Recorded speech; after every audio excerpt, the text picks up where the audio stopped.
But if you keep doing it over and over again, then the body begins to economize it in some way. And so we have a lot of things that we can do automatically or unconsciously or subconsciously that allows us to multitask, to drive your car, to talk on the phone, to do several different things at the same time. So a habit isn't a bad thing. They can work for you or they can work against you. The problem is if you're, as an example, complaining and blaming and making excuses and feeling sorry for yourself and judging other people, and you practice that and you get really good at whatever you practice.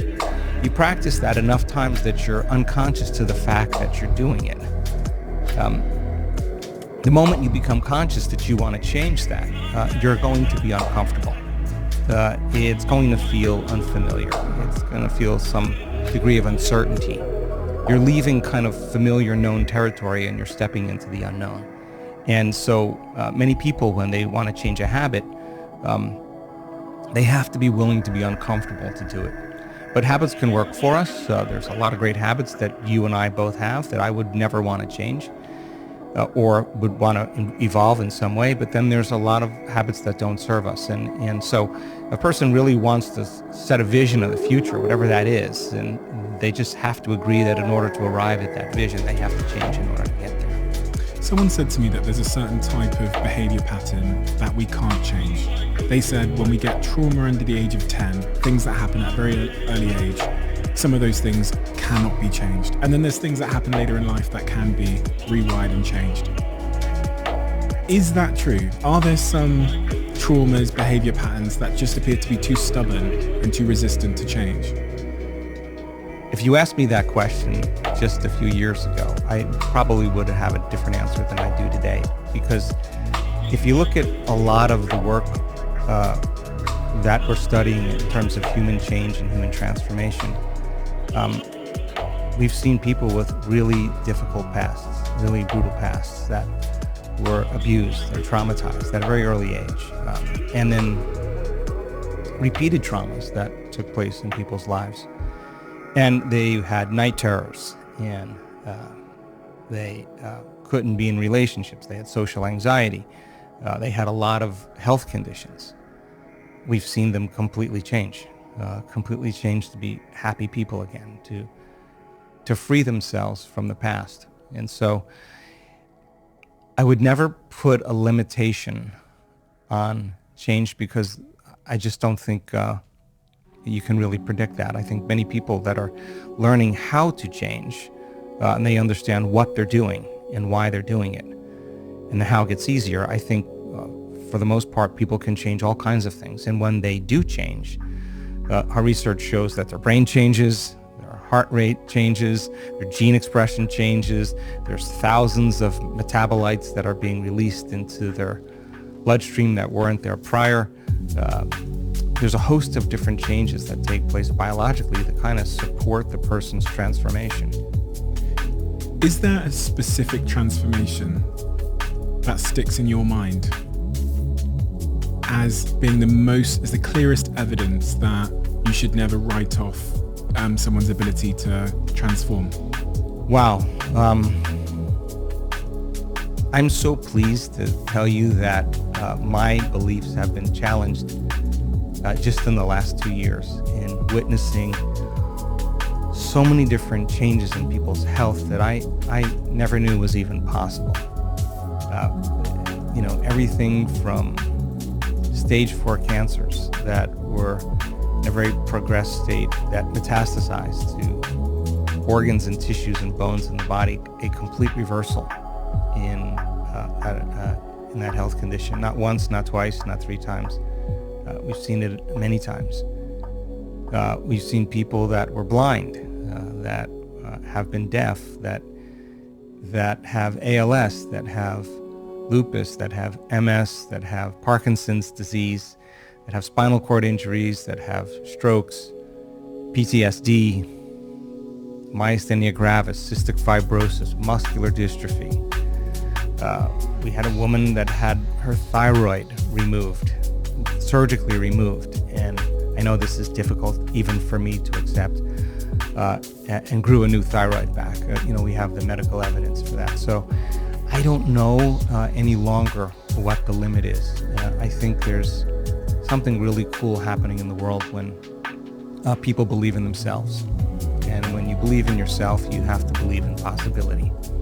When you believe in possibility, you have to believe in yourself. So when somebody has the opportunity, and I think a story is, everybody loves a story. There's nothing better than a story. And when someone stands on a stage in front of 2,000 people and talks about their journey to heal themselves from a chronic health condition, and it's not always pretty. They lose things. They lose family. They sometimes lose their careers or get sick before they get better. And you see this person's persistence, and you see that they were not doing the work, their inward work to heal. They were doing the work to change. And if they understood, if they truly changed, that their biology should change, and they were uncompromising every day in showing up for themselves and staying conscious of their unconscious self, and then reprogramming themselves in some way. When they tell that story, it's the 4-minute mile. It's somebody breaking through a level of consciousness or unconsciousness, and the collective that's observing the example of truth. They're actually relating with that person in a way that causes them to examine possibility differently. And when you become conscious of a new possibility, a change in consciousness is a change in awareness, right? So now it's in the collective. And lo and behold, it's not uncommon. We just had this happen in our week-long event in Denver just a little over a week ago, 2 weeks ago. And we had 6 people stand up out of a wheelchair by the end of the event. Now, I wasn't expecting that, but one person that had MS in the middle of the week had a very profound experience. And a professional athlete, NFL football player, and stood up. And he stood up for the audience. And when he stood up, he said, "I thought I was going to a yoga retreat. I thought my brother was taking me to a yoga retreat. I had no idea what we were doing here." And then he said, I just never loved myself. And it was his act of change that somehow changed his health condition. He somehow upregulated genes in different ways, suppressed the genes for MS, and somehow he was more mobile. He was walking by the end of the event, and he was the magic number 1. And when everybody saw that, and the crowd, the audience was excited, we started seeing other people have a similar experience. Now that possibility is becoming more of a reality for people. So I never limit what could actually happen, but I can tell you that what an amazing time right now to witness people really doing the uncommon. When you recited that story, I could see the emotion in your face as you say it. And I can only imagine, with the information that you have and the beliefs you have about healing, change, transformation, the sense of urgency you must carry, and the sense of like responsibility almost, I guess you must carry, knowing what's possible. Yeah, well, I do feel responsible for always keeping the information based in science and as pure as possible. I feel it's really important to do the research that we're doing. I mean, we've studied so much from a scientific standpoint, the process of change and the process of transformation, and what meditation actually can do for a person in terms of their biology, and some of the changes that we're seeing just in 7 days.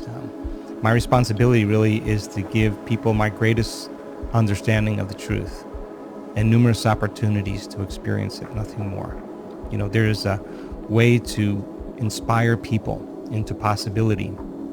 And so we combine different models of science, whether it's quantum physics or neuroscience or neuroendocrinology or psychoneuroimmunology, the mind-body connection, epigenetics, electromagnetism. All of these sciences allow people to understand themselves better.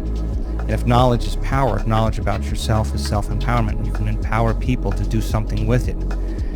So the more you understand what you're doing in the process of change, the more you understand why you're doing it, as I said, the how gets easier.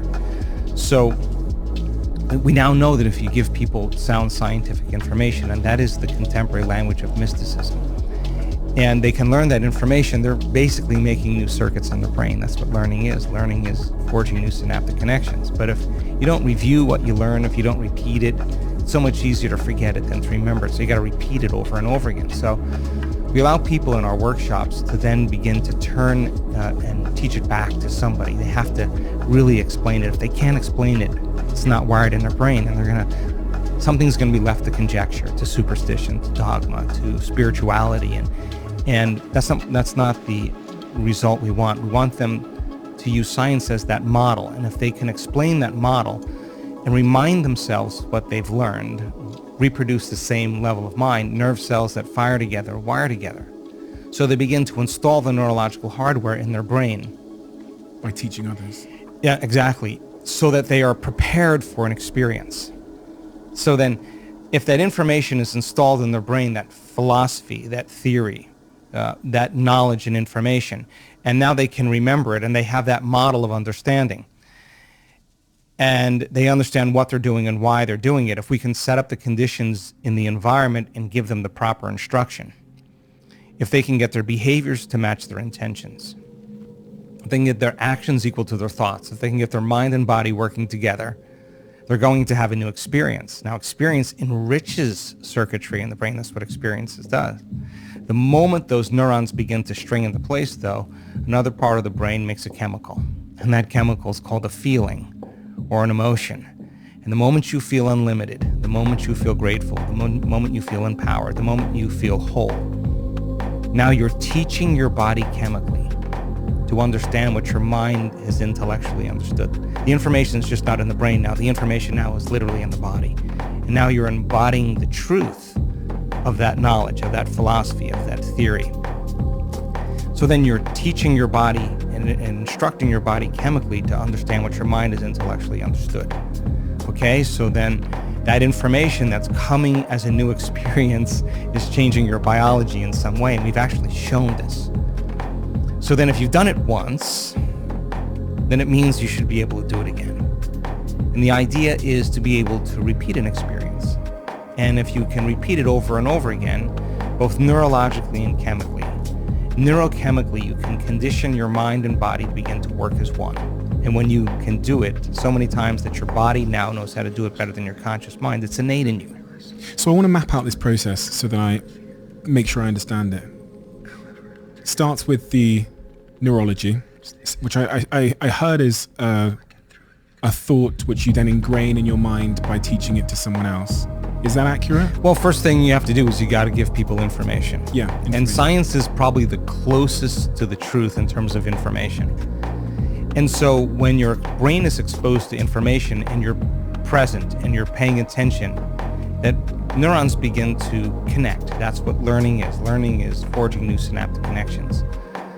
The Nobel Prize research, Kandel, in the year 2000, the researcher said that if you learned one bit of information and you paid attention to that information for about an hour, you would double the number of connections in your brain as a result of your interaction with that information. But if you don't review it, if you don't repeat it, if you don't have to think about it, the circuits prune apart, right? So if learning is making new synaptic connections and remembering is maintaining and sustaining them. So it's so much easier to forget this information than to remember it. So you learn it. Once I got a person's head nodding, then they turn to the person next to them and say, let me try this out. Let me try this out and let me see if I can repeat it. And so between the two of them, they exchange that information and they start to build a model of understanding. I understand, I got that, okay. Then we advance the information a little bit more and they're adding new stitches into the three-dimensional tapestry of their gray matter. And they have to remind themselves what they've learned, reproduce that same level of mind. Mind is the brain in action. As you install those neurological circuits in your brain, then now you're prepared. It's the forerunner to the experience. You're prepared for the experience. So give the proper instruction, get your body involved, get involved in the process. The experience then causes circuits to become more enriched. That's what experience does. And then it makes a chemical, and that chemical is called a feeling or an emotion. And the stronger the emotion you feel from the experience, the more you remember it. And what is that experience? What can Abundance, health, wholeness, a mystical experience, success, a new relationship, a new career, a new life, whatever that vision that person wants to arrive at in the future, and to actually go from the thought of that vision to the actual experience of it. And the distance between that thought and that experience is called time. So if we can teach people to shorten the distance between the thought of what they want and the experience of having it, then they start believing more that they're the creator of their life. What would you say to somebody that doesn't think thoughts matter that much? I would say 95% of the world plus, or maybe more, 99% of the world plus, sees thoughts as something that we are, it's my head talking. It's me talking in my head. And as long as I don't act on those thoughts, they're inconsequential. I would say then that's the truth. Is it the truth? I don't know. But for me, my thoughts do matter. I think every thought that you have makes a chemical. And you can have thoughts that make you feel good and thoughts that make you feel bad. And I think that if 90% of the thoughts that we think are the same thoughts as the day before, the same thoughts lead to the same choices. The same choices lead to the same behaviors. The same behaviors will create the same experiences.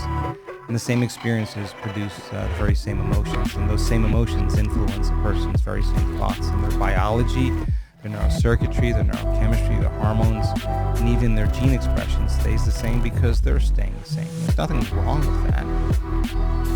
But I do think that if you think differently and you learn new information and you have new thoughts, if you can make new choices and demonstrate new behaviors and create new experiences and arrive at new goals and feel new emotions, I would say that's evolution. And I think that people really, really secretly believe in themselves on some level. And I think being defined by a vision of the future, or really always dreaming of another great experience, I think is a great reason to wake up in the morning. I've had lots of conversations with very smart people on this podcast from multiple disciplines, psychiatrists, psychologists, athletes, health practitioners, and they've given me such great advice which is irrefutable scientific advice on so many areas of my life. And for some reason, there's still areas of my life that I still can't act upon that advice. And I think probably for most of my listeners who've heard great advice on this podcast and they think, yes, that's who I want to be. I have an intention to stop eating sugar at 1 a.m. at night, or I have an intention to become organized or to be this kind of friend or partner. They have the information. Right.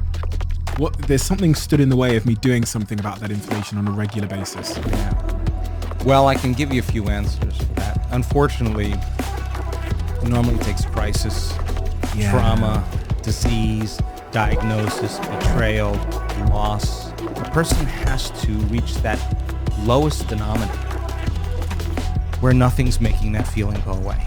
Has to. Well, they don't have to, but this is the human condition.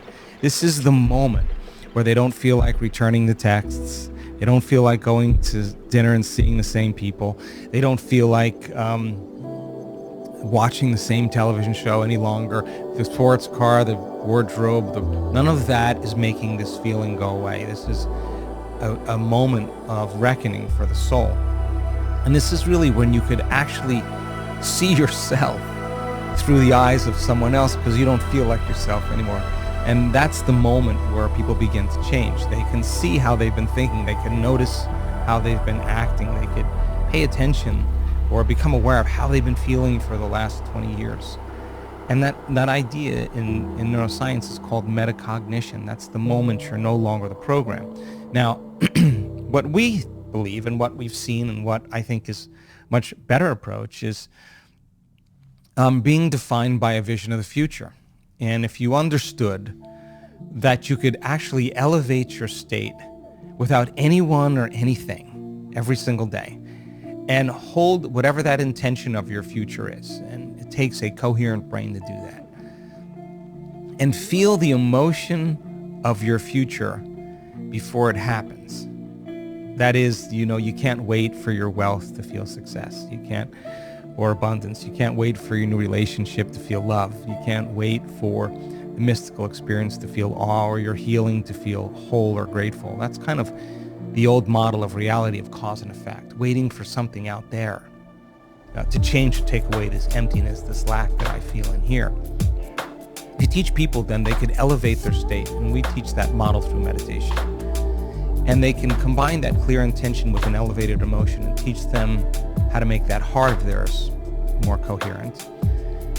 If they do that properly, then they'll live their life feeling like their future has already happened. Now, from that elevated state, instead of that self-limited state, they can become as conscious of that unconscious self as they could if they were at that limited state, and being defined by that vision of the future, getting up every day inspired by it, and not letting any person, any circumstance, anything in our life remove us from that vision.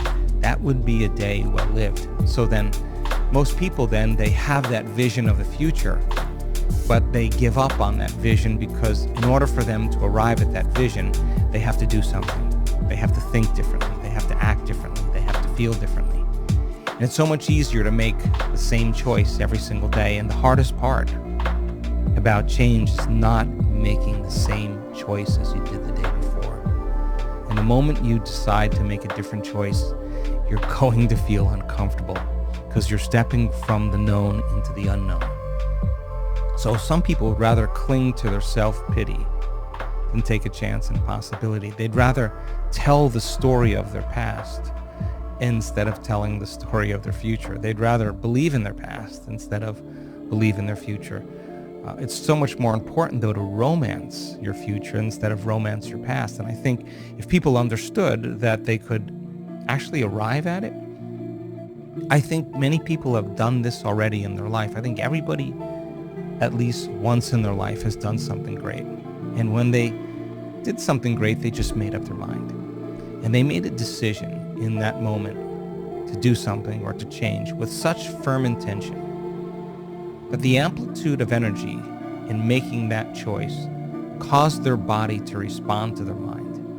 That the choice that they were making to change became a moment in time that they would never forget. And the stronger the emotion they felt in order to change, the more they remembered the choice. And we could say then that they're giving their body a taste of the future emotionally, and they're literally aligning to that destiny.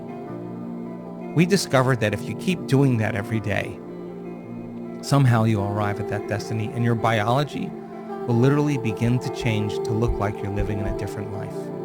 What are some of the biggest myths relating to behavior change and, I guess, character and personality change that hold people back? Probably belief. I think in so many ways that a belief is an unconscious process. A belief is a thought you keep thinking over and over again until it's hardwired in your brain. And most beliefs are based on past experiences. And so many people have a belief about something that has to change in order for them to arrive at a new place in their life. And what we discovered a lot of times with people in this work is that when they say, for example, they were healing themselves of a health condition, sometimes they would do their meditations 3 times in one day. And I asked them, why 3 times? And they said, because I stopped believing. And when I caught myself no longer believing in it, I had to sit down and change my belief again. In other words, they had to get up believing more in their future instead of believing less in it. And they have to change their state of being to do that. So I think that that's a limitation. I also think that unconsciously we're always waiting for something out there in our life to change so that we can change or feel the relief of the lack of what we don't have. And I do think that's kind of a limited model of reality. I think when you start changing inside of you and you start seeing the changes happening outside of you, you go from being a victim of your life to being a creator of your life. And I think that when that occurs, then all of a sudden it's no longer a have to. It's something that you want to do. You actually don't want the magic to end in your life. So now you become a work in progress by investing in yourself. And when you invest in yourself, you invest in your future. So there's probably a chronic disbelief that many of us have that we're not creators of our life. And that only when we get the parking space or something good happens to us do we believe that we're the creator of our life. But Imagine a world where everybody actually took responsibility in being the creator of their life and no longer the victim of their life. I think we would see a dramatic shift in consciousness. That makes people feel uncomfortable. This idea of personal responsibility. It's almost become quite a controversial idea. The idea that we are the creator of our lives, because then I have to accept responsibility for all the bad things that happened. Dave dumped me. I got fired from work. Someone bumped into my car and it hurt my neck. Well, maybe that happened by default. Maybe that happened by not creating. Maybe you were just left to the randomness of reality that maybe you're not creating. And the fact that you're not creating, you're left to the effects of your environment actually controlling you, controlling your feelings and thoughts. And by creating, what do you mean creating? Is it well, if being you intentional? If you woke up every morning and you truly made time to think like this, okay? If my personality creates my personal reality, and my personality is made of how I think, how I act, and how I feel. If I want to create a new personal reality, a new life, I'm going to have to change my personality. And most people try to create a new reality, a new personal reality, as the same personality. It doesn't work. We literally have to become someone else. So if you said, okay, let me not default and go unconscious to that 95% of who I am that's programmed. Let me become so conscious of the way I think. Let me become so aware of how I'm going to act today. Let me decide what emotions keep me connected to my past and bring me to a lower level of energy. Let me not go unconscious. And then if you said, okay, the belief is just a thought I keep thinking over and over again. What thoughts do I want to fire and wire in my brain? And with attention and with intention, to begin to familiarize yourself with a new way of thinking. Meditation means to become familiar with. If you keep firing and wiring those circuits, you're going to begin to install the hardware. Repeat it enough times and it becomes a software program. That could be the new voice in your head that says, I can, it is possible. If you said, okay, when did I fall from grace yesterday? When did I lose it? Oh my gosh, it was at work, with my coworkers, with my ex, with my enemy, with the news, with traffic. Acting this way is not going to make me happy. If I had another opportunity, how would I do it? If you could close your eyes and rehearse in your mind, mentally, how you're going to behave in certain situations. I'll give you a specific one. Anyone. So I'll give you the specific one where late at night, on occasion, I've eaten things that I really regret eating. Also, another one that I'm trying to work hard on is I can be very messy when I travel. So my hotel room can look like a mess. And I don't like that about myself. And I don't know why I do it, but it's almost like you talk about being unconscious. I'm clearly not thinking about it, but that's part of the problem. And it's the same with the bloody sugar at midnight. Ordering things that are, and then feeling instant guilt 10 seconds after I put it in my mouth. Well, it may be that on some level,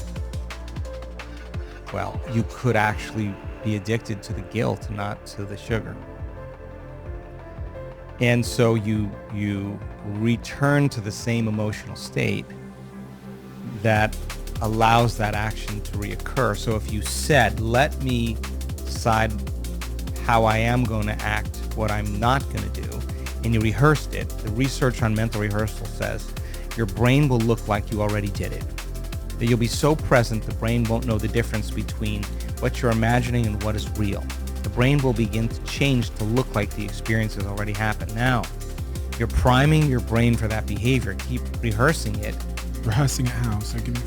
Well, so I mental rehearsal is one of these great ideas in neuroscience where you can actually install circuits in your brain, right? So everybody has done this. Musicians do it. They're playing a song in their mind all the time. Athletes do it. They're always going over their moves. Dancers do it, actors do it. So many people rehearse mentally what they're about to do. And when they do that, they actually prime their brain. They actually can change their brain and change their body just by thought alone. Physiologically change. Physiologically change. You can take a group of people that never played the piano before, and divide them into two different groups and do functional brain scans on both groups. One group, they'll come for 2 hours a day for 5 days, and they'll practice these one-handed scales and chords. Now, you learn something new, you make new connections in your brain, you get some instruction, you get your body involved. When you get your body involved, you're going to have an experience. You pay attention to what you're doing and you repeat it over and over again. Nerve cells that fire together wire together. You're going to begin to install new circuits in the opposite side of your brain. That's common. You do the scan at the end, you see those actual physical changes. You take those people, the other group, and you ask them to close their eyes without lifting a finger. Have them mentally rehearse those scales and chords, and at the end of 5 days, they grow the same amount of circuits in their brain as the people who actually physically demonstrated the act.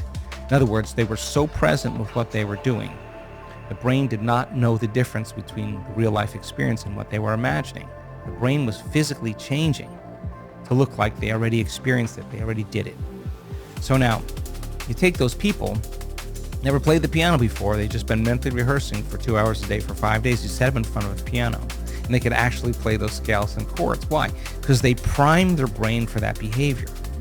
So then if you're going to prime your brain for a new behavior, whether you're the CEO of a company, whether you're a parent, whether you're learning something, the more you rehearse it mentally, the more you prime your brain and body for the act. So you could actually practice rehearsing how you're going to change in your life. And if you keep doing it enough times, your behaviors will match your intentions automatically because you have the mind installed to do it. If you don't have the mind installed to do it, you'll go back to the same past behavior. So I play through that scenario of making the decision differently. Exactly. And rehearse it in your mind until it feels right, until you feel like I could actually do that, and go from start to finish without losing your attention. And so that it gets easier each time you do it. It makes sense, then you'll actually do it. And then if you said, okay, enough of this guilt. I've felt enough of it. I don't like feeling that way. I could actually break the conditioning of that emotion in my body. Can I condition my body? Can I teach my body to feel something differently? What would be the feeling that I want to feel if I was able to do it? Would it be worth? Would it be self-love? Would it be freedom? Would it be joy? Let me teach my body emotionally what a future could actually feel like before it happens. If you keep doing it over and over again, you're going to start making more of those chemicals, and it's going to become easier for you to do it. It's going to become familiar to you, and that's exactly what meditation is, to become familiar with an old self, to know thyself. Become so conscious of that unconscious self that you don't go unconscious to that self. And how many times do we have to forget until we stop forgetting and start remembering? That's the moment of change. What thoughts do I want to fire and wire in my brain? Let me become familiar with those. What behaviors do I want to demonstrate? What would greatness do? What would love do? And actually rehearse a greater way. Rehearse it enough times so that you could actually step into that footprint. Teach your body emotionally that there's another way to feel, and do it over and over again to become familiar to you.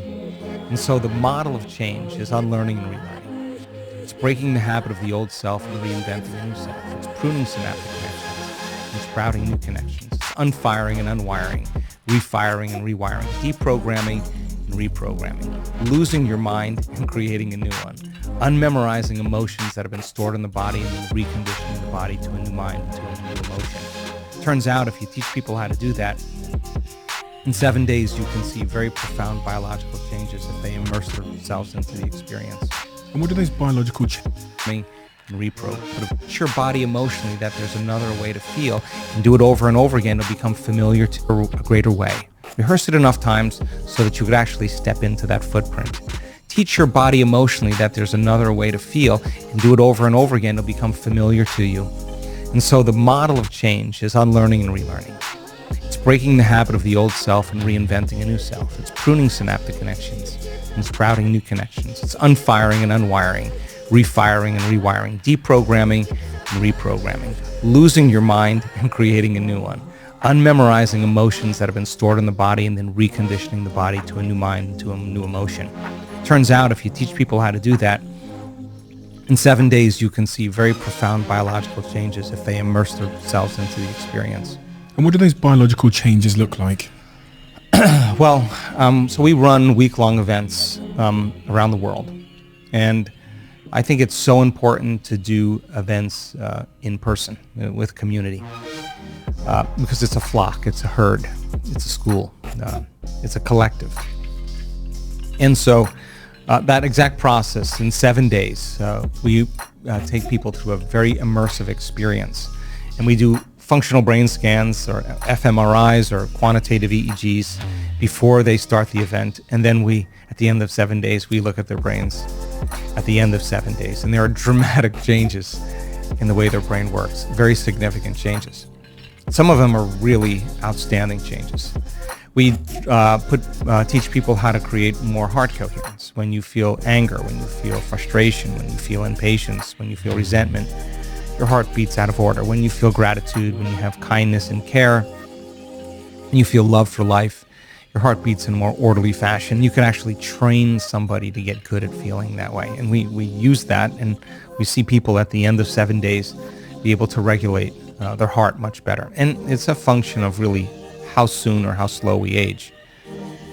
We take blood and we measure 2,882 different metabolites in a person's blood. And at the end of 7 days, we measure again. And I can tell you that if you're a novice meditator, really never meditated before, kind of your first event, and you go through that 7-day process, at the end of 7 days, there's so many biological changes that are taking place in the collective, in the community, not just one, not just two, the majority of people, and I mean a significant majority of people, suggesting that their body literally is living in a new environment, in a new life. And there are chemicals in their bloodstream in terms of information that wasn't there prior to the event. In other words, some way, without taking any drug, without taking any exogenous substance, without changing their diet, without changing their lifestyle in any other way except going through this process, eating the same foods that they typically eat, that at the end of 7 days, there's chemistry, there's biology that suggests that somehow their biology is changing significantly. We measure gene expression. I can tell you that you can change your gene expression in 7 days. We measure the microbiome, and once again, 7 days, there are dramatic changes in the microbiome, and the mind somehow is making significant and effective changes in our body. So our research is pretty outstanding because in a 7-day intervention that's producing these effects, there's not a whole lot of drugs that are as effective. And we've discovered that the nervous system makes a pharmacy of chemicals right now that works better than any drug. That's what we've discovered, and it's all within you. I am a fixer in my friendship groups. And what I mean by that is I'm someone who probably over-involves themselves in trying to help friends change stuff, which is gift and a curse, oftentimes a curse. But I often get, because I love someone and they're close to me and I want the best for them, when I see that they are experiencing a recurring pattern of behavior or habit that is causing them unhappiness, loneliness, to miss the goals they have in their life of becoming a husband or a wife or a partner or whatever it might be, I have a growing sense of frustration, and that sometimes that sometimes manifests itself as trying to fix and help and give advice and change them. You must experience that in a different way. You're much smarter than me. You must experience that in a different way when you meet people that you can see are having these recurring patterns of behavior. And when you see that in them, has there ever been frustration on your part?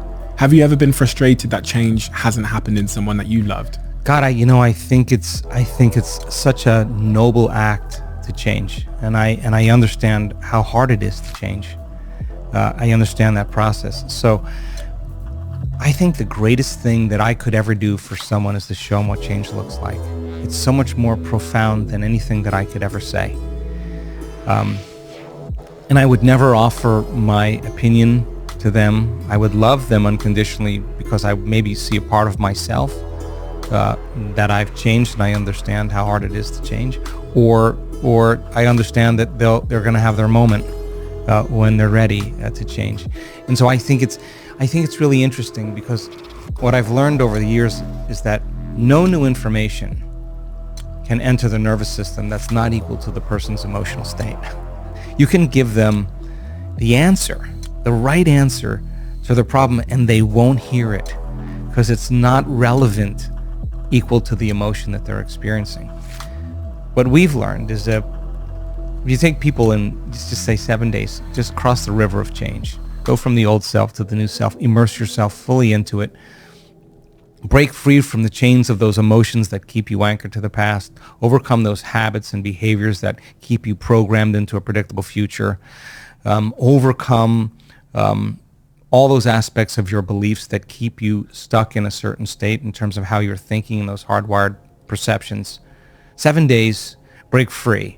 And normally the person has the answer to their own question. I think that's when it becomes really relevant, when you have your own insight, your own epiphany, when it's your own truth because you've worked to get beyond it.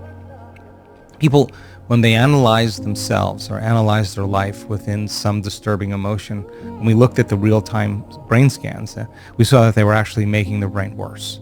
We're driving their brain further out of balance, overthinking, overanalyzing. And so when you analyze something within an emotion is a record of the past. So you're thinking in the past, the solution could never be there. Free the person from that emotion, and of course they see it from a greater level of consciousness. For all those people listening right now that are like me, that try and fix, because through what they think of as love, maybe I'm doing it for other reasons, but what could they do to be a better ally or friend or partner to that individual? Based on everything you've said, that maybe they need their own moment, or their emotional system isn't in regulation with their information. God, anytime we want to do anybody a great service is to help them out of their emotional state. I mean, it's not a lecture that's going to help them. Come on, let's go do something. Come on, let's go. Just get them doing something, just breaking themselves out of that state. It's not like the answer. It's they have to change their state to get the answer. So if I were to do anything, I would want to help them shorten their emotional reaction, to get beyond the emotion, whatever that is. And I wouldn't be a lecture. It would be something fun that we did, or something unusual that we did, or just trying something. Let's just do something. And I think showing people what love looks like, show them what joy looks like, show them what happiness looks like. I think people notice that. I think they pay attention to that. It gives them permission to do the same. So maybe just show up as the person you would want to be around if you were feeling that way. When you look at the state of the world at the moment and the direction of travel, the trajectory of, technology and the way we're living our lives and the decisions we're making at a collective level, what are the things that most concern you? Well, I always ask myself, is it getting better or is it getting worse? And I think in my lifetime, I don't think I've ever experienced the world as it is today, just with so many variations of so many things. And I question the information that I'm receiving. And I think that we need some type of intervention as a species. We need a change. We need an intervention in some way. You question the information you're receiving from where, and what kind of intervention are you suggesting? I just don't know that the information that I am exposed to, or information that people are exposed to, is the truth. I just question that these days, and because you can get so many degrees of it, and so many, and I don't know if it's based in altruism, for the goodness of human beings, or for self-interests, and I think I think people are waking up more to the understanding that something has to change, for us to really survive as a species. And what are the symptoms of the cultural disease that you're talking about? What are they? A lack of connection. We're in 3D reality, connecting, communing, cooperating, creating. I think those are things that I think if you keep people in survival and you keep them in fear and you keep them at war and you keep them angry and you keep them in pain and you keep them confused and you can control their attention by controlling their emotions, I think we're gonna, we may not make it, as a species. But I think that when people truly come together in an elevated state, I think it's collective networks of observers that determine reality. And I don't think it's the number of people. I think it's the most coherent in heart and brain that begin to produce effects. So the coming of a new consciousness has to be a collective. It's not one person. It's a collective group of people. And I believe that you get enough people collectively coming together that we can hopefully steer it in a different direction. Hopefully. Yeah. How about you? Are you optimistic? I am. I'm optimistic because I think people by nature are good. I think there's goodness in human beings, and I have the privilege of traveling around the world, and I see that. And it transcends countries and cultures and races and gender. It transcends diet. It transcends all that stuff. It's just when people are happy with themselves and in love with life, I think their natural tendency is to give, and I think we're wired to do that when we're not in survival. When we're not in survival. When you use this word survival, are you talking about the fight or flight state that we many of us live in? Yeah, and the anxiety? I would say that living in stress is living in survival, and stress is when your brain and body are knocked out of homeostasis. Stress is when your brain and body are knocked out of balance. The stress response is what the body innately does to return itself back to balance. The problem is that if you keep turning on that fight or flight system, you keep turning on that emergency system, you'll actually cause people to stay out of balance, and that imbalance becomes the new balance, and they're headed for some type of disease, some type of breakdown. No organism can tolerate emergency mode for an extended period of time, and when you're in survival and that primitive system is switched on, it's really about the self. When you're in survival, you have to take care of yourself. So the emotions of anger and hostility and aggression and competition and frustration and resentment and envy and jealousy and insecurity and fear and anxiety and hopelessness and powerlessness and depression and pain and suffering, guilt and shame are all derived from the hormones of stress, and psychology calls them normal human states of consciousness. Those are altered states of consciousness. And when we're in that state, when we're living in survival, we experience separation. We divide in a lot of ways. And so there's biology that goes along with that, and the hormones of stress heighten the senses and cause us to become materialists. And now when we're in lack or separation, we force outcomes, we control outcomes, we fight for outcomes, we compete for outcomes, we manipulate outcomes. In a lot of ways, we turn into a more of a primitive self. So it's hard to change that, especially when you don't have enough money, or you just lost your job, or you just ended a relationship, or your best friend passed. It's really hard to move beyond those emotional states. And so I think that teaching people how to change those emotional states and move out of those are really important.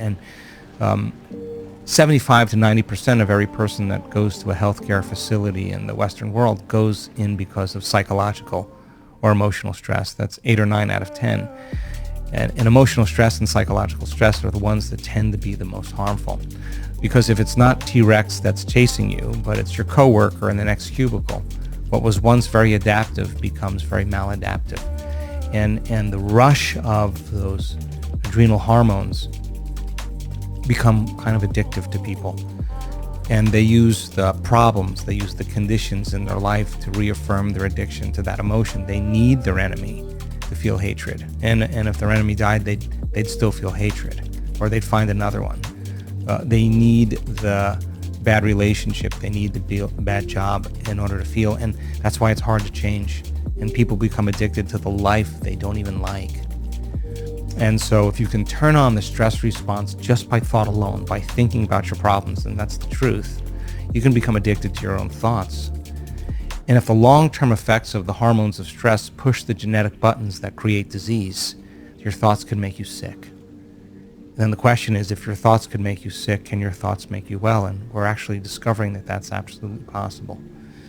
So then, teaching people then a little bit about how to manage their emotional state and to self-regulate, I think is a great gift for people, because when they begin to break an addiction to any emotion or the conditioning of any emotion, there's going to be cravings that go on just like any addict there, and many people overdose and many people have bad trips, and so when they start changing and the body's craving those familiar emotions, the body starts signaling the brain, of memories, or to think certain ways and to make certain choices, do certain things, crave certain experiences just to feel that same emotion. And people say, well, this feels right. No, that feels familiar. That really feels familiar. And many people will tell the story of why they feel that way based on some past experience. And it's usually not in the recent past. It's usually many years ago. Like a toxic relationship or something. Whatever that is. And so they're basically saying, I had an event in my life, and since that event, I'm still living by the same emotion and I haven't been able to change. And they'll tell the story of that past. And in psychology, the latest research on memory shows that 50% of that story isn't even the truth. They're making it up because they don't have the same brain as they had then. And so then people are reliving a miserable life they never even had just to excuse themselves from changing. And they embellish the stories so that it sounds really hard to change.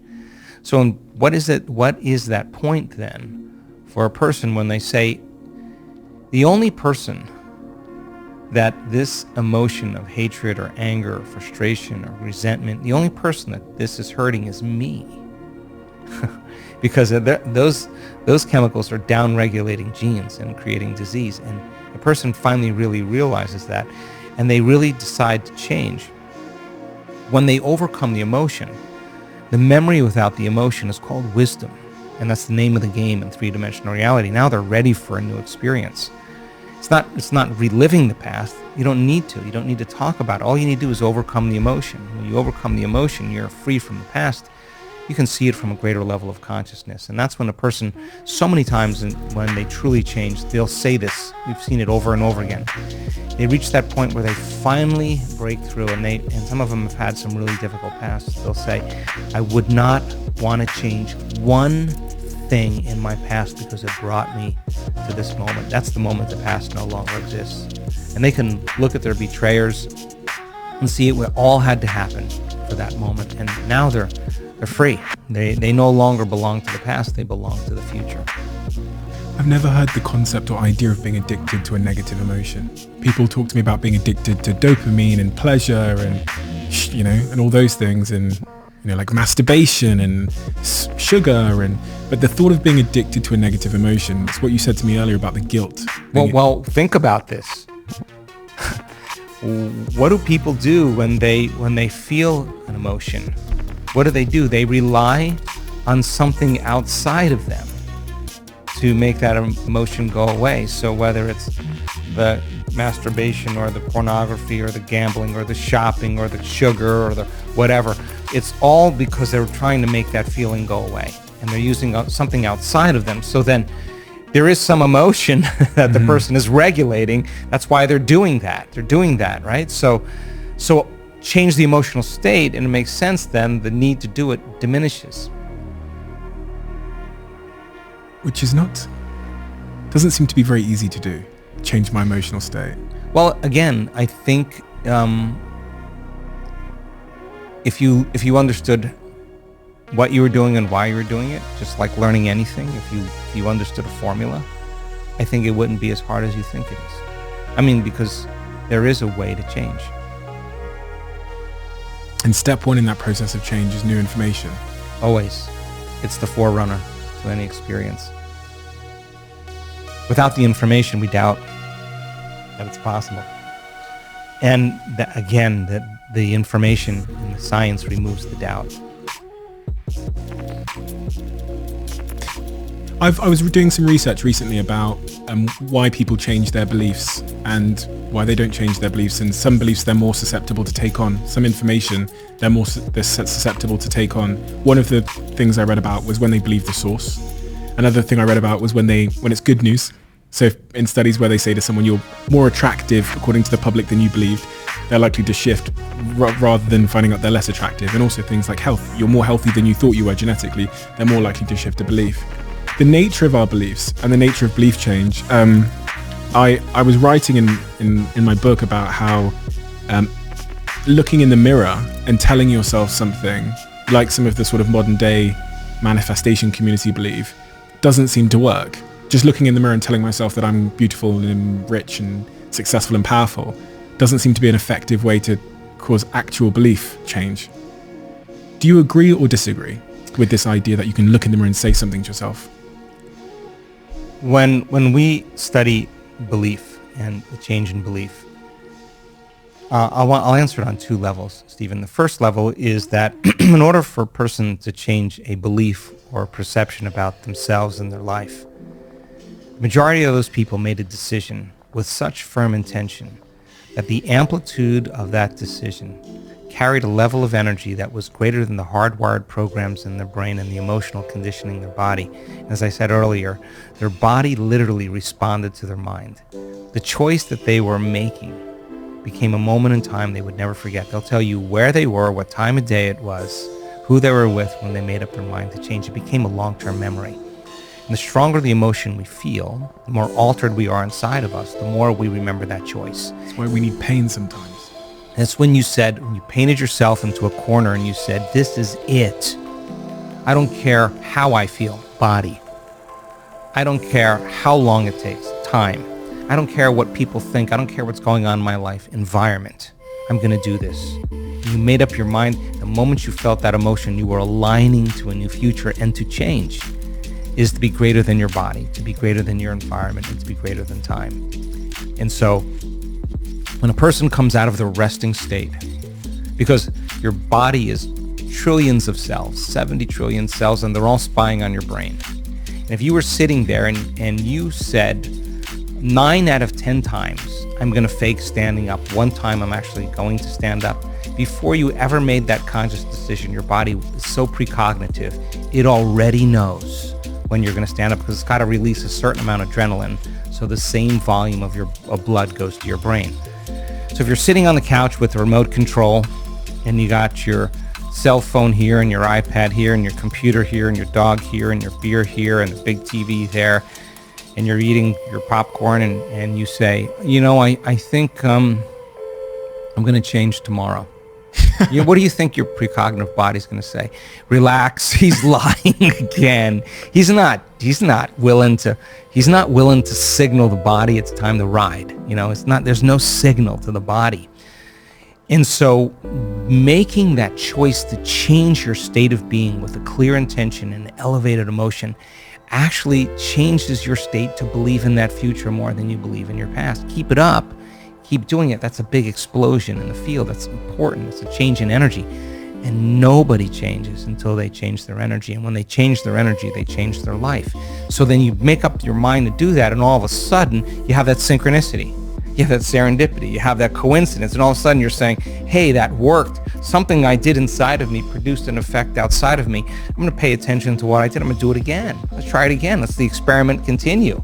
You do it again, and then you say, well, when did I stop disbelieving? Oh, my God, I stopped disbelieving when I ran into that person. We had that conversation, and oh, my God, I returned back to my old belief again. Okay, next time that happens, this is what I'll do. You rehearse it in. So your evolution in your belief in self changes as well. So then, so many people, second point, will actually say this. I read the philosophy, I understand the knowledge, I understand what it means to change, I understand the power of meditation. I saw the testimonials, I saw people heal. I believe it's the truth. I just didn't believe it could work for me. This is a big moment. This is a moment where you step out of the bleachers and you got to get on the playing field. That's the person who says, if this works, and I believe it works, I got to prove it to myself. I got to actually prove it to myself that I believe that it could work for me. And some of them show up every day for a year and never miss their work, never miss their meditation. A whole year in changing from the old self to the new self. They were doing their meditations to change, not to heal. They were doing their meditations to change, and when they changed, they healed. They did their meditations sometimes 3 times a day because they stopped believing. They stopped disbelieving, and they were like, I defaulted.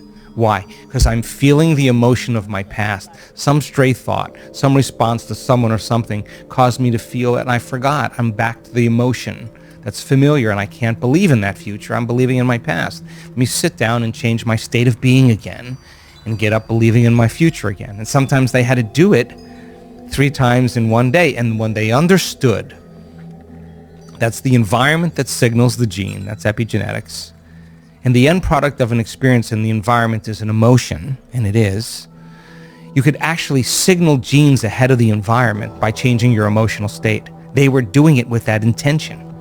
And when you assign meaning to the act, you get a greater outcome, and you turn on the prefrontal cortex, and now your biology literally begins to change. And we have data that suggests by just having the intention to make certain genes, to make certain proteins, or signal certain genes and make certain proteins, just having the intention literally begins to cause the body to make those chemicals.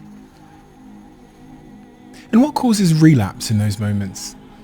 Because I've had multiple moments of where I thought behavior change had been established, and I managed to conduct a new habit cycle and new behavior, favorable intended behavior for a period, and then something happens in my life, almost subconsciously, seamlessly, and I'm back to the old circuitry. You went unconscious.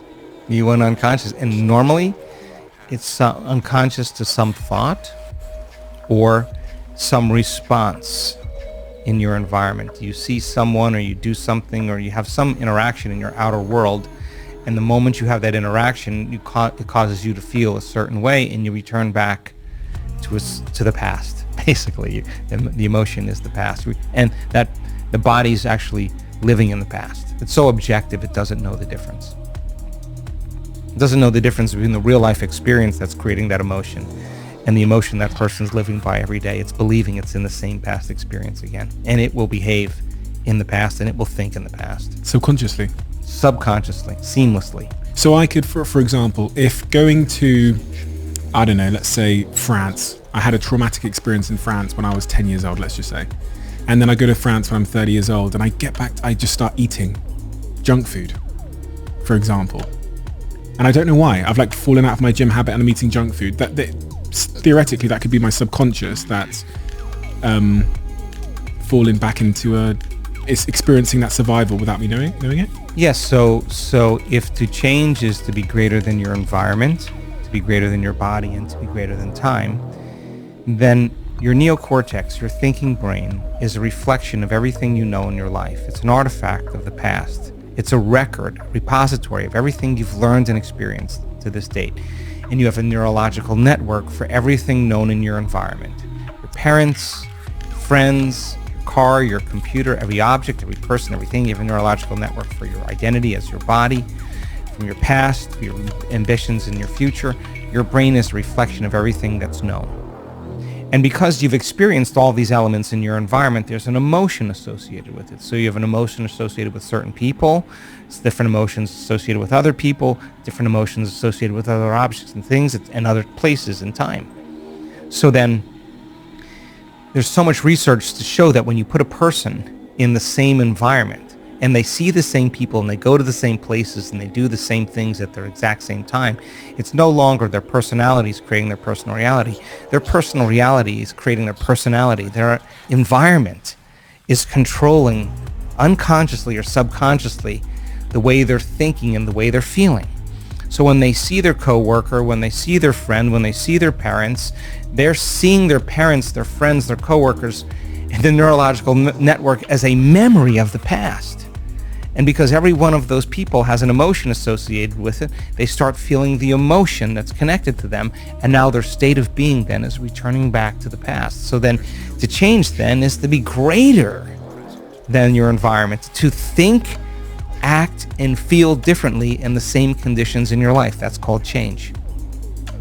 And how would I do that? Wake from, I walk in, I see my parents, mum, dad, dog, house I grew up in. Is there something that I do in that moment, before that moment, when I woke up that morning, to make sure that I didn't slip off into the unconscious memory and then therefore get the sort of unconscious feelings about that experience? Well, whatever it is that you want. If it's overeating, I don't know, I'm making stuff up. If it's some emotional button that you have with your family, and you don't want to feel that way, yeah, I would rehearse that if I didn't want to have that. If you have a great, if you're, I mean, when I would go to my parents' home when I got older, it was most of the associations were so fond for me. Just being at home and being with my parents and remembering where I grew up, it was always fun for me. And coming back and see how much I changed in coming back and seeing the life that I lived at one point in my timeline. So if it's something that you truly want to change, you're going to remind yourself how you're not going to think.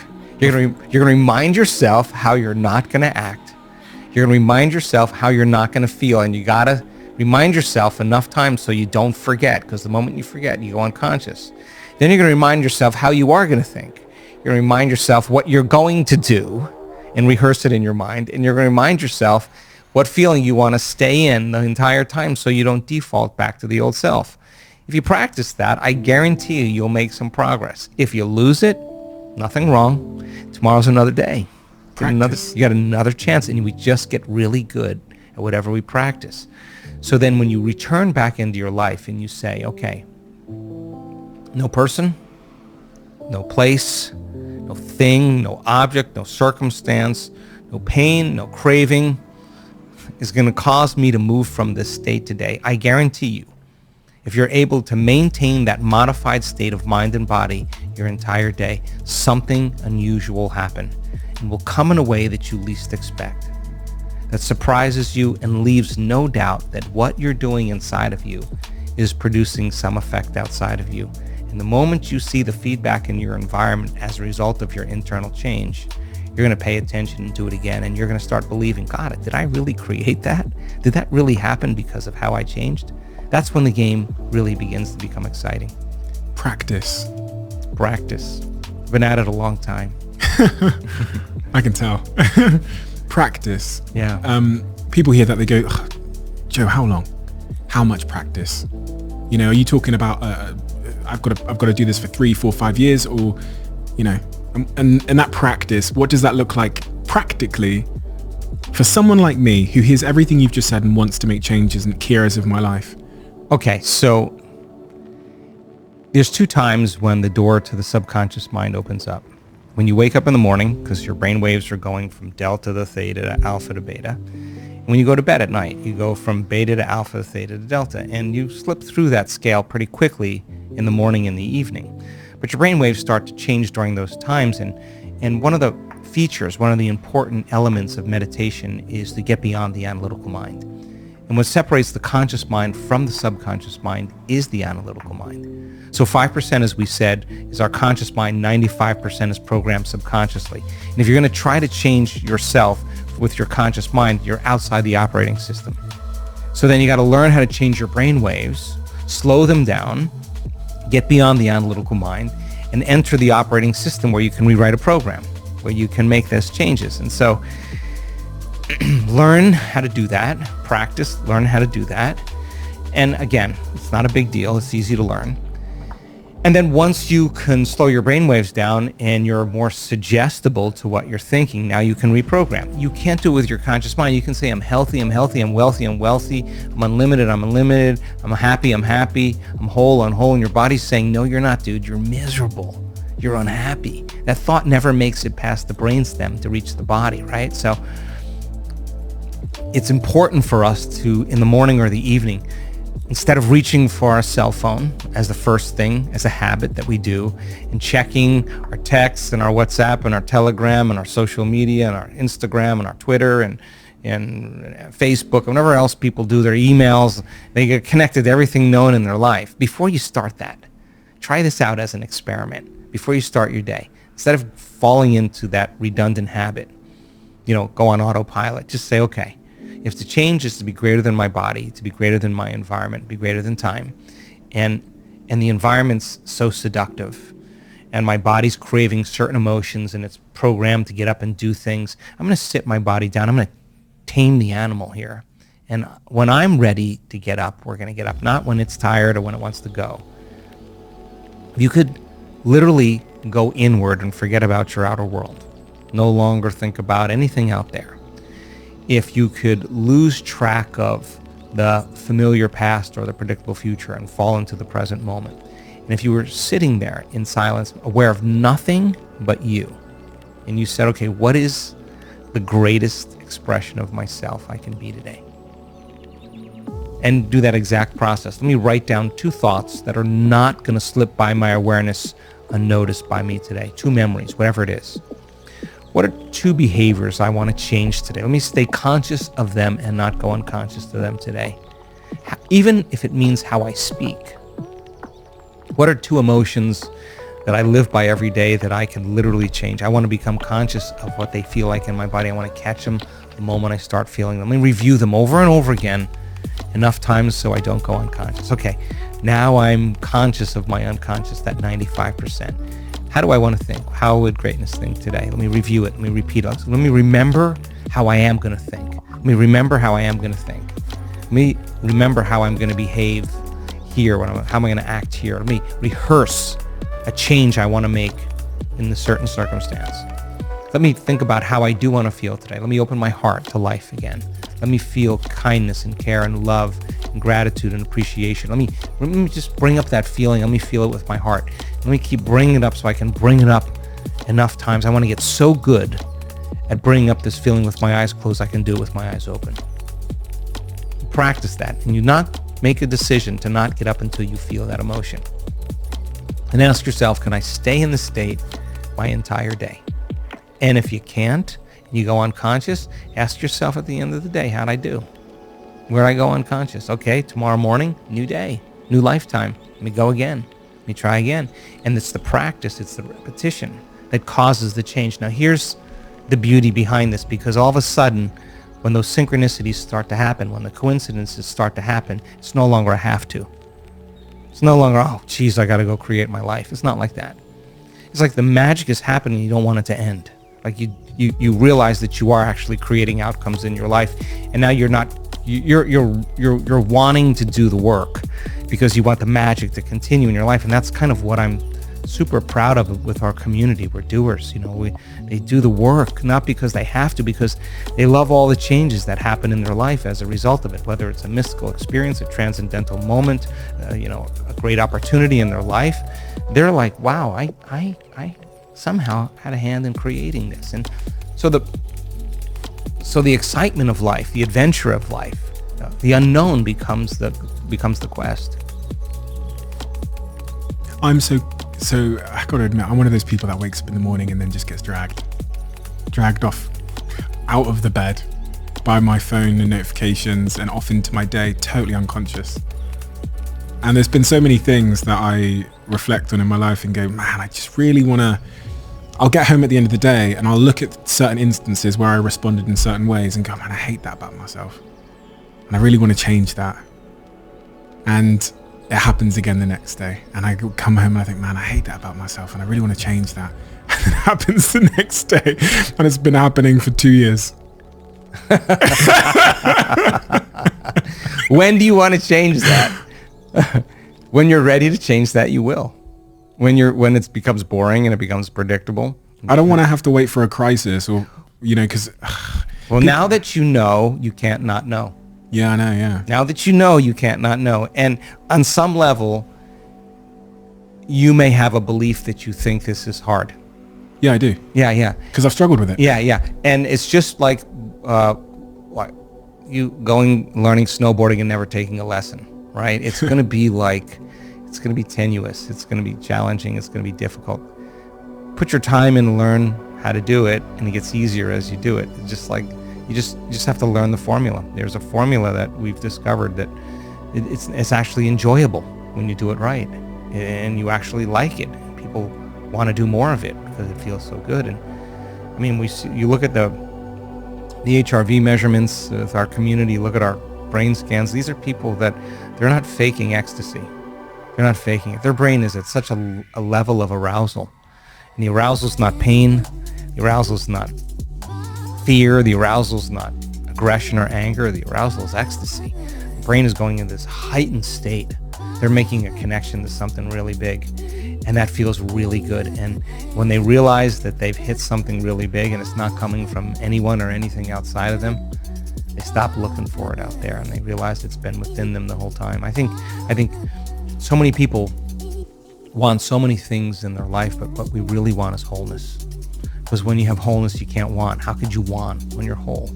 You only want when you're in lack. When there's brain and heart coherence, there's a level of wholeness that takes place where a person is no longer interested in separation or lack. They feel like they have everything they want. That's a great place to be in. And we've discovered that the more relaxed you are in your heart, the more awake you are in your brain. It's relaxed in the heart and awake in the brain, and we teach that. People actually can get good at doing that. I really want to talk to you about this brain coherence and this heart coherence. I have to close off on that morning routine thing by asking you exactly what did you do this morning? This morning. I was up probably around 4:30. Yeah. Why? Because there's nobody that can bother me at that time.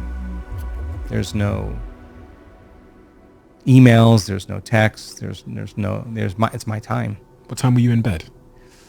Probably between 10 and 11. Okay. Is that not enough sleep for you, huh? Well, no, that is. I think I actually measure my sleep, so I look at it every day. That's part of the reason I'm dragged out of bed. But yeah, for me, 4 a.m, 5 a.m. is a really great time. I've just conditioned my body that way. That's the time, and I spend a little time remembering what I'm doing. What am I doing? What are you doing in this meditation? Why are you doing this meditation? What are you about to do? I like to just get myself in my think box, organizing what am I not going to think about, what am I going to stay away from, what am I not going to do in my meditation. I'm going to review that. What am I going to do?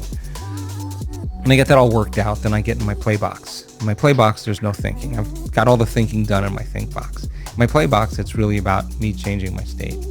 And so I allow for 2 hours every morning. Doesn't mean I always take it or need it, let me say that. But I allow for 2 hours. Sometimes I like to just get my mind straight, and then I do the work. And I like to get to that point where when I'm done, I feel like something changed. Do the work? Yeah. What does the work look like? It's meditation. Yeah. It's finding the present moment. It's getting into the unknown. It's getting beyond myself, disconnecting from my body, getting beyond any thought of anyone or anything, getting beyond time, moving beyond space and time. Turns out when you focus on nothing, there are so many amazing things that happen to your brain. I've seen the scans over and over again. What have you seen in the scans? Well, there's this thing in the brain called modularity. And when we're living by the hormones of stress, and stress is when you can't predict something, when you can't control something, or you have the perception that something's going to get worse. You switch on that fight or flight nervous system, and the rush of those chemicals causes us to become alert, to become aroused. And we narrow our focus on the material world.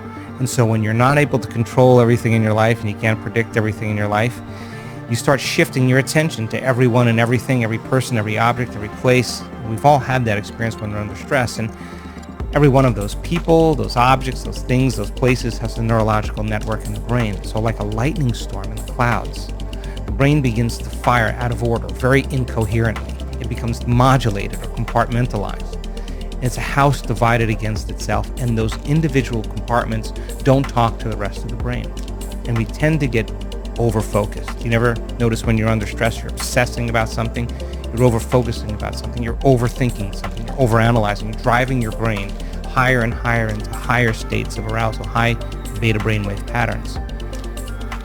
We discovered that if you teach a person to go from a narrow focus on something physical, something material, and broaden their focus, open their awareness and put their attention on space, on nothing, and create what's called a divergent focus.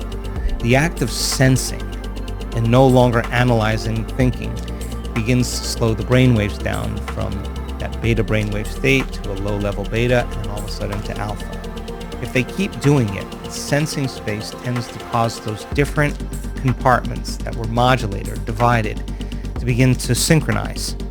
And what syncs in the brain actually links in the brain. So the brain starts firing in a more holistic state. In other words, every single area of the brain is resonating at the same frequency. And now the brain is functioning as one neurological network instead of individuals. And that kind of holism, that kind of order feels really good. It feels really good. And so people practice slowing their brainwaves down, not only to get beyond the analytical mind, but to cause the brain to fire in a more coherent way. And if we're going to have a clear intention about what we want, the more coherent the brain, the clearer the intention. So we've seen in 7 days, even in 4 days, these dramatic changes in the levels of coherence and order that take place in the brain. The brain's firing in a more holistic state. That's when the person notices the change in their anxiety, and their depression, and their PTSD, whatever it is. There's more order in the brain. And the act of focusing on nothing and opening your awareness to space creates that kind of amazing change. Did you set an intention this morning? I did. Can you tell me what it is? I want to be relaxed and awake. I want to be present with everything that I do. I want to stay in my heart the entire day. And I want to be inspired by, the idea of helping people change. Do you struggle? I do, yeah. What do you struggle with? Wow. I run a lot of different aspects of my company. I have events side, we have a product side, we have corporate consulting, we have 250 corporate trainers, we have a vitamin company called Biosyntropy. We work with remote coherence healers that actually we do research and they're remotely changing people's health. We have a huge research team with the University of California, San Diego. We have a lot of players on the team. We have nonprofits. What else do we have? We have an inner health coalition for physicians and doctors and healthcare practitioners around the world that want to teach a different model. So I have a lot of different things that I have my hand in. And I think, I'm creative by nature. And I like to be creative. And sometimes I have a lot of obligations in terms of making decisions for 2026, decisions about things that I need to do, documentaries, whatever it is. And I think I struggle with not wanting more time for being creative. And that's kind of the fun part of my job, whether I look at the data, I see the research, and then I go, oh my God, I want to do a meditation. Now I understand how to do this meditation or teach this better. All the information that we're gathering in our research is to teach transformation better.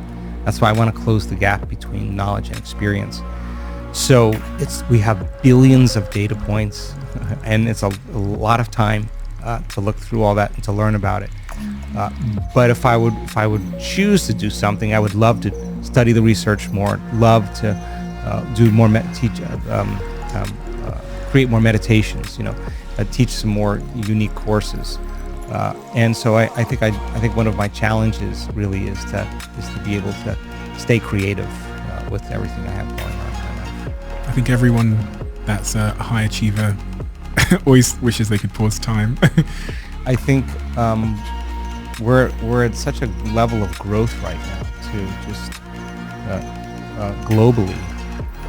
I mean, our events sell out in 10 minutes, 5-10 minutes, and we have a waiting list of sometimes 10,000 people. That's a problem, and I won't give up doing live events, and I think I won't do it online. I think there's something special that happens in community, and so. I've never met someone who is so mission driven and doing so well in this department that also isn't paying a personal cost for the mission in some regard or capacity. Well, I think I've learned a few things over the years about that. And I think one of the great things, number one, is I have an amazing team. I mean, I am nothing without my team. And they're creatives, and they're cool, and they're emotionally intelligent, and they're not 9-to-5ers. They share the same mission with me. They see the same vision. They do it for the same reason. Somehow they're part of that that change and transformation. So my team is able to allow me to do something really, really unique, and that is to focus on what I love to do more than anything else. So my team is a super, super huge help for me. So I think that it's an important element. The other thing that I work on, I think, every day of my life is to be the example of everything that I teach. I mean, that's important for me because I want to be in the game with everybody. So when I see transformation, when I see miracles, when I see healings, when I see change, when I see poor people become rich, whatever that is, and I'm a part of that, I think it humbles me.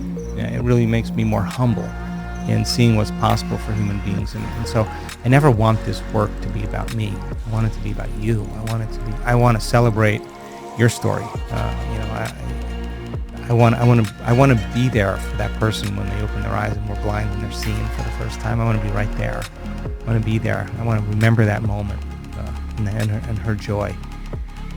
So for me, I work on being the example in every way that I can, and sometimes it requires a lot, extra time to do that.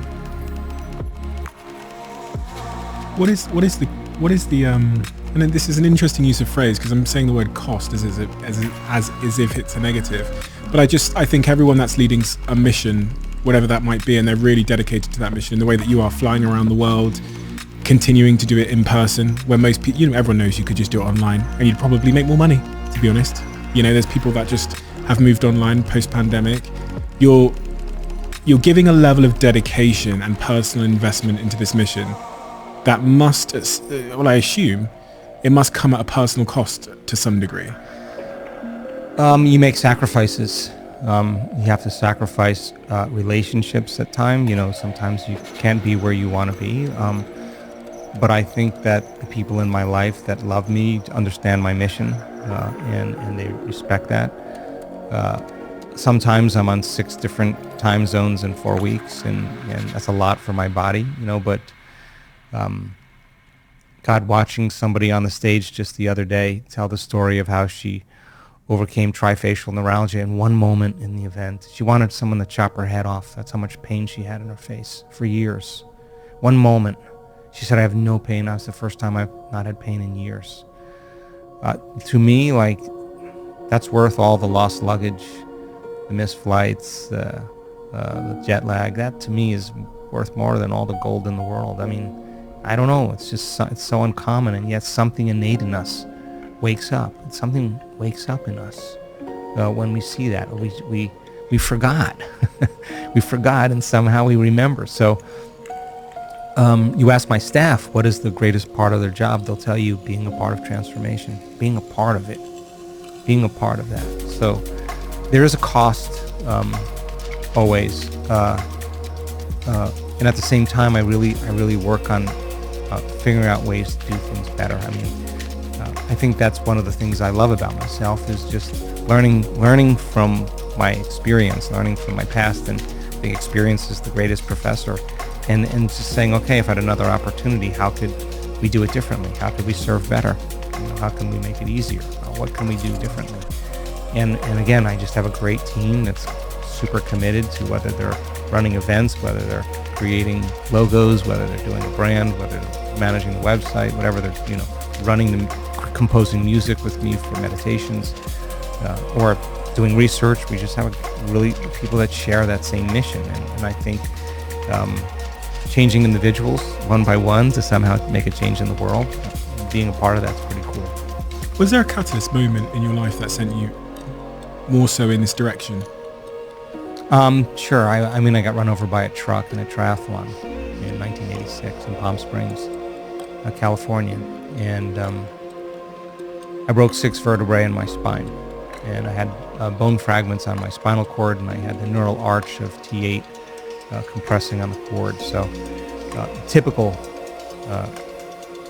prognosis for that, is Harrington rod surgery. They put these long stainless steel rods in your spine. So in my case, it would be from the base of my neck to the base of my spine, stabilize the entire spine. And I just had 4 opinions from 4 of the leading surgeons in Southern California, and I was in my 20s, and I just couldn't imagine myself living on, addictive medications or not being able to do whatever I love to do physically. So I decided not to have the surgery. I just went against the opinions of the experts, and I just thought maybe there's a way that my mind could heal my body. And so I started my journey, and somehow it worked. So I've been spending the rest of my life studying that. Had that not happened, do you think you would have gone in a different direction? Sure, absolutely. Absolutely. What if the worst thing that happened was the best thing that happened? And that starts this you create this belief in your mind that you can heal yourself using your mind. Well, it was kind of crazy because I think when you're faced with crisis, like in a situation like this, we tend to focus on the worst thing that could happen instead of the best thing that could happen. And that's because of the hormones of stress and emergency. You always prepare for the worst. Better chances of survival if you think about the worst. So it took an enormous amount of energy for me to stop that, to stop thinking that way and stop feeling that way. 6.5 weeks of a dark night of the soul, I would say, because I couldn't get my brain to do what I wanted it to do. Even though I theoretically and understood it, I just kept defaulting and spent hours. And finally, I was able to kind of get control over it. And then as soon as I started noticing some changes in my body, the moment I started feeling my limbs again, and the moment I started noticing I was moving a little better, I knew somehow I was having an effect, and that's the moment it all changed for me. Running all these businesses, Joe, and you have such an empire of businesses and projects and people and teams all over the world, how have you managed your relationship with technology? Because technology is omnipresent in my life. Yeah. And that's why I say I get dragged out of bed by it. Stephen, I never planned on doing any of this. I never planned on doing any of this. I mean, all the corporate stuff just came out of a few lectures because there were CEOs and presidents of companies that urged me to create a model for change for companies and organizations. I never wanted to do that. I never wanted to do Inner Health Coalition with doctors, just our community. There's an emergent consciousness that says, please do that. So we're working on, in the same vein of the same mission, giving people, our community, listening to our community and creating, more of that for people. I don't have any difficulty if it's part of the mission to do any of those things. If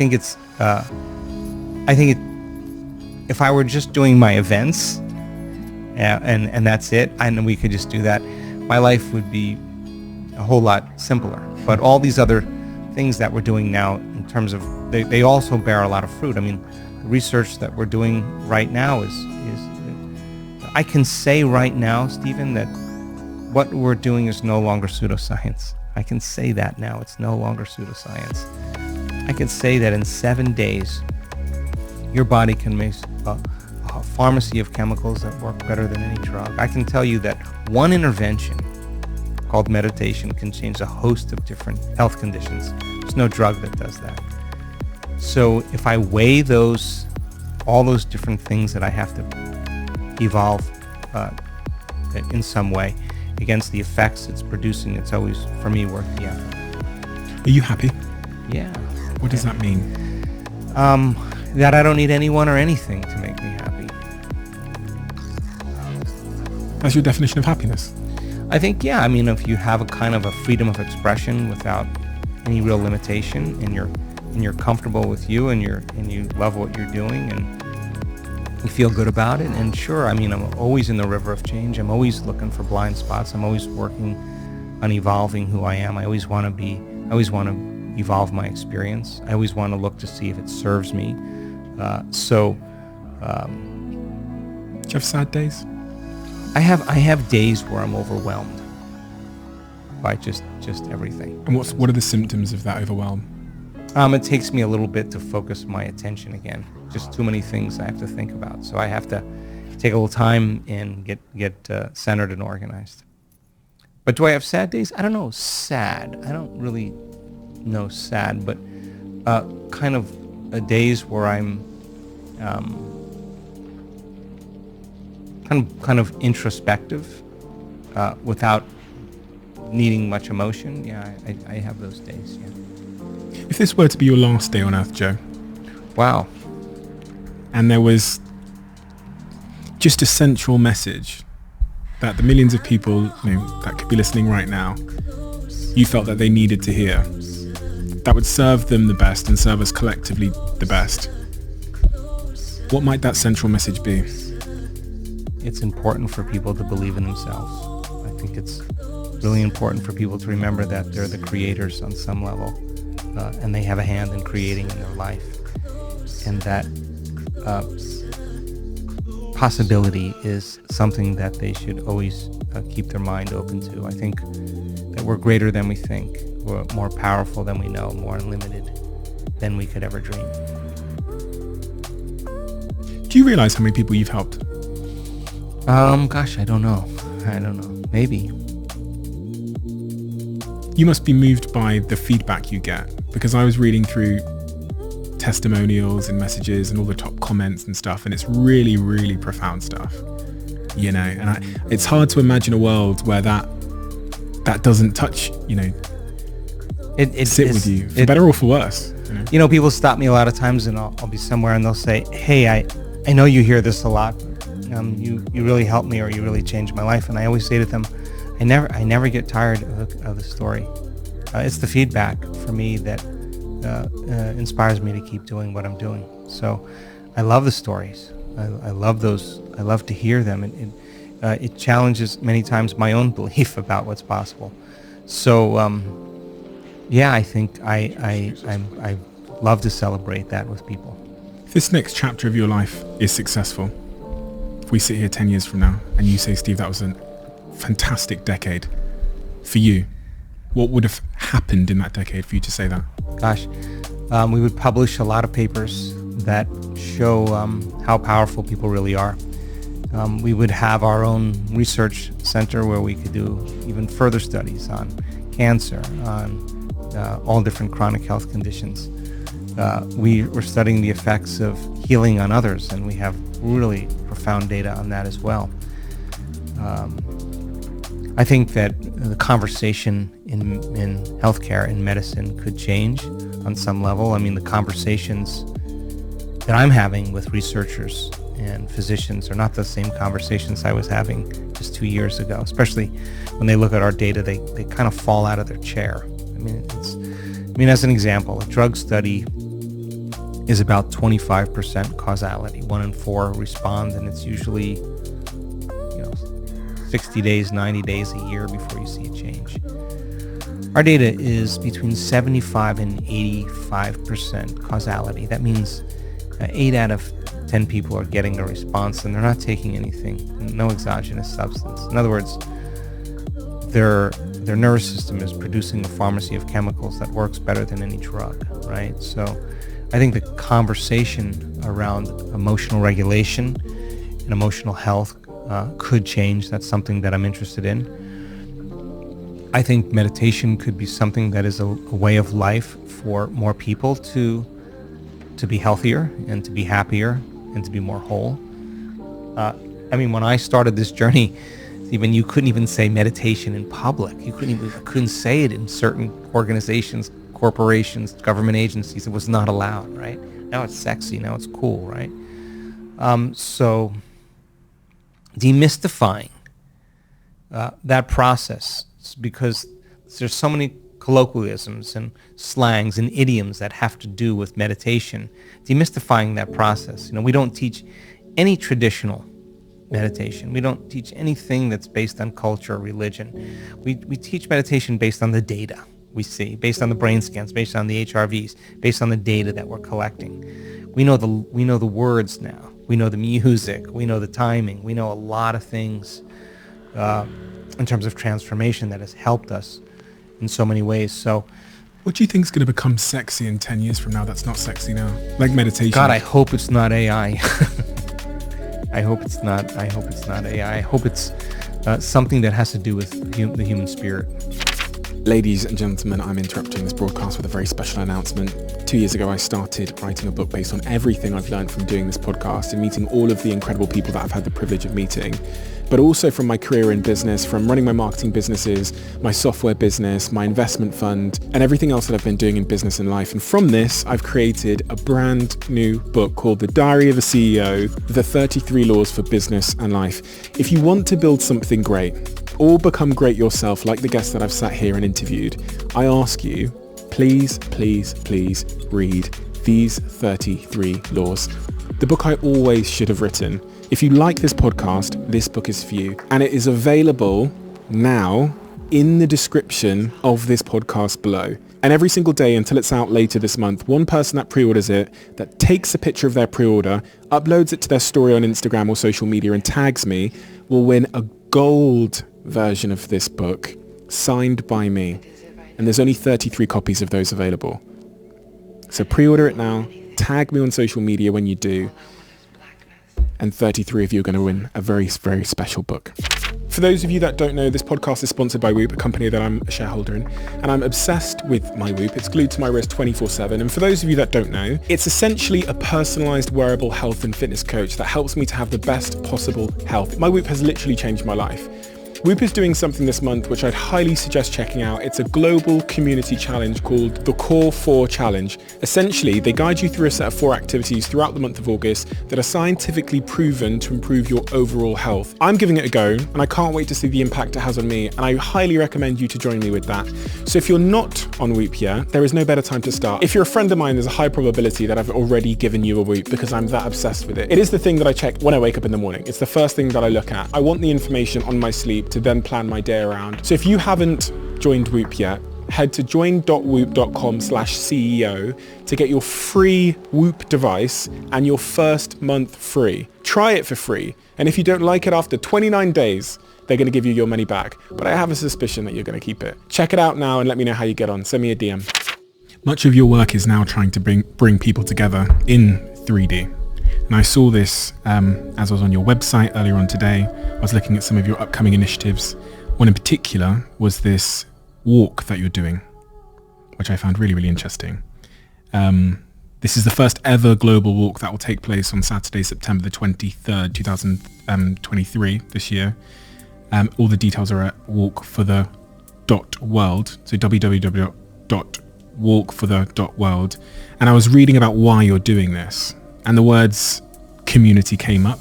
The words illusion of separation came up. Yeah. I think, if you study the peace gathering projects that have been done, peer-reviewed articles of peace gathering projects, when people come into a community, they meditate on peace, a city. The crime rates go down, violence goes down, car crashes, car accidents go down, economic growth goes up. Somehow there's a change in the collective. But when the meditation ends and the peace gathering project ends, the crime rate returns back to the same, the car accidents and the violence return back to the same ceiling value as it was before. It's not enough to just pray. It's time to be the prayer, right? So walking meditation we do in our community, and we do a lot of them because you got to be able to walk as it. You got to be able to do it with your eyes open. Doing it with your eyes closed is a practice so you can do it with your eyes open, so you can demonstrate it. Demonstrate peace, demonstrate love, demonstrate change for the world. And so the walking meditations, there's 4 types of meditations. There's a seated meditation. We do a lot of that, and that's traditional. There's a standing and a walking meditation, and there's a lying down meditation. And we teach all of those. But the standing and walking meditation is a great way to stand up for the world and decide, if I change and have enough of us change, we could actually change the world. So meditation starts with our eyes closed, standing up with our eyes closed and getting into an altered state.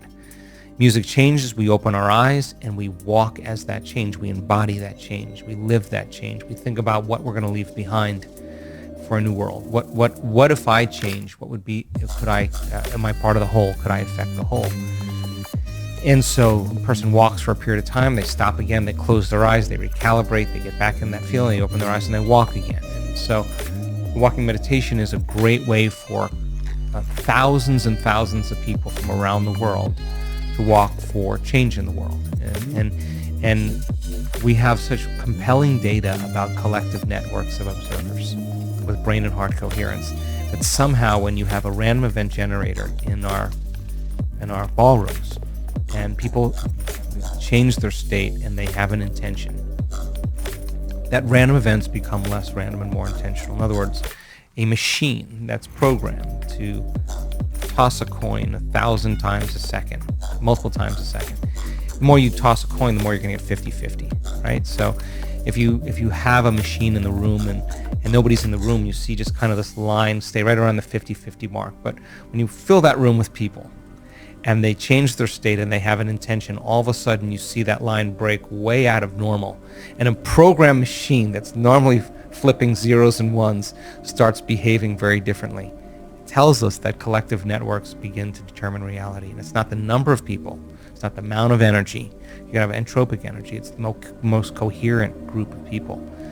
So if we come together on one day, and this will be one of many walks, you leave everything behind. Bring your family, bring your friends, bring your coworkers, bring your neighbors. You never have to have done a meditation before. We'll guide people through it. We'll give them the MP3 file. And we have just over 800 or 900 cities now from around the world that are from people from around the world that are participating, and the numbers are growing. So we don't know where it'll go, but it's our first attempt to just say, if we just can move the needle 1 degree and off that trajectory, off that timeline, just in another timeline, then it served its purpose. So yeah, we're excited about it. It's the first one, and hopefully we'll do some more. I'll put all the details below, wherever you're listening to this, so you can check it out. I was wondering as you were speaking, Joe, I was asking myself, you're someone that's constantly doing research and developing new ideas and hypotheses about the world and the way humans are and the way the universe is. Do there exist beliefs in your head that you're too scared to share? You mean beliefs that I have that are from experience? Or beliefs that I have that are conjecturous? Either. Both. Yeah, I have a very strong belief that the probability of us seeing the truth in reality is 0. I think that we perceive less than 1% of reality. The brain is missing out on a lot of data. And I think that we should never exclude ourselves from the unknown. You know, I think there's a whole part of the unknown self that we're unaware of, that I think exists beyond linear time and space, and I do believe that it's real. And you don't know what that is? Oh, I do. Yeah. I think it's a realm beyond space and time. That I think, your eye right now is perceiving a very small spectrum of frequency. The visible light. It's a very tiny slice in the electromagnetic spectrum. And that visible light, red, orange, yellow, blue, green, indigo, violet, is actually bouncing off of the slowest and most stable form of energy called matter. And that gives us this perception of separation, right? Well, that small spectrum is less than 1% of what we actually can perceive. So I think that our senses plug us into reality, into three-dimensional reality. But I think there are realities that exist beyond space and time that we're unaware of. That we can tap into? Yeah, I do. And I think there are latent systems in the brain that once activated allows the brain to transduce that energy, that frequency into profound information. Do psychedelics drugs work in that way? I think psychedelics give a person a perception of reality that's beyond three-dimensional reality. We're discovering that the nervous system makes its own pharmacy of psychedelics. In fact, we have really recent data that shows that many people that have a mystical experience in our work, that have fMRIs, look like they're on psilocybin. Mm. Yeah. And yet your nervous system's making that natural chemical endogenously. And how were those mystical experiences triggered? I'll give you the short version. Mm-hmm. There's a tiny little gland in the back of your brain called the pineal gland. And the pineal gland has tiny little crystals inside of it that are stacked up on top of each other, rhombohedron in shape. And that little tiny gland acts like a radio receiver for electromagnetic frequencies. And when those crystals can become activated, like a radio receiver, they can pick up frequencies that are beyond your senses, the quantum. And they can transduce, it's called a transducer, it can transduce that frequency like a TV antenna into profound imagery, a very full-on sensory experience without your senses. Interesting. Explains a lot. My girlfriend always talks to me about the pineal gland and DMT and, and the power of everything you've just described. I just want to remain open-minded, because being closed-minded at any point in my life is not conducive with progress and growth. So my desire in doing this podcast generally is just to learn from people that have new perspectives on the nature of the world, and to remain humble in the fact that I know very little. So what you said at the end there about us almost knowing zero about the nature of true reality, or whatever that might mean, I do believe that I know very little about the true nature of reality, and my senses have deceived me, whether it's in psychedelic states or other states. So I'm very aware how the fragility of this experience, or whether truth is what I think it is. Yeah. Well, I think it only takes one mystical moment, one transcendental moment, for us to realize that we're missing out on a little bit of reality. We have a closing tradition on this podcast where the last guest leaves a question for the next guest without knowing who they're leaving a question for. If you were made president of this country, and you had to implement laws that would make our lives better, what would you do and why?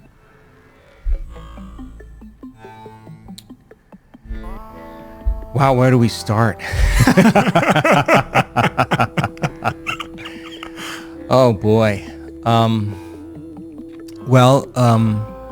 I would consider education to be a much bigger priority for both people that teach, that they're rewarded in a better way, and the educational system to be more Socratic and more stimulating for people to question and to have healthy debates. I think that's great. I would consider looking at the medical model a little bit more and really look to see if healthcare is really helping people in this country. I would find ways to unify different sects or different organizations, or bring them together, bring them to the middle in some way. I think standing up for principles instead of politics is a really healthy thing to do. I'd probably try to figure out a way to reduce the debt, to end war, to find ways that we could coexist with other countries. I'd certainly think a lot about artificial intelligence and decide if it was really, really healthy for human beings. I would encourage, in many ways, different religions to come together and find ways to get along. I would spend a lot of time with regenerative agriculture and bringing life back to the soil and back to the earth, and figuring out ways to help the oceans and species that are passing, and to address healthy food. Food that is good for people, that is medicine for people. Joe, thank you for your work, and thank you on behalf of all the people, the millions of people all around the world that you're clearly helping without really even knowing it. I've never seen such profound testimonials in anything I've ever seen. And also, the reason why I actually have this on the table isn't because you asked to promote me. I think your team actually said I didn't need to put it on the table, but it's because one of our members of our team, their elderly relative has been going through a lot of pain and struggle in their lives, and they read your book, and it really, really helped them this week. Ah, that's great. So they asked if I could get it signed on behalf of them. Absolutely. Which I think is a testament to the impact you're having on people. So thank you so much, Joe. It's an honor. No, thank you, Stephen, for all the work you do also. I appreciate it. It's funny, every year around this time of year, for whatever reason, I go on a little bit of a psychological shift. And that psychological shift, I think, is somewhat inspired by summer, but it's also inspired by the fact that I want to feel strong in this season of life. And as I age, strength training is my number one form of training. And the question becomes, how do you build muscle and how do you become strong in terms of supplementation? And this is where Huel's nutritionally complete protein product is my best friend for a couple of reasons. One, it tastes better than any protein product I've ever tried. Two, in terms of the nutritionally complete aspect, it has the vitamin and minerals you need. It's about 100 calories, so it's incredibly light, but it also packs over 20 grams of protein into every serving. Try the salted caramel flavor. It is the bomb. And let me know how you get on.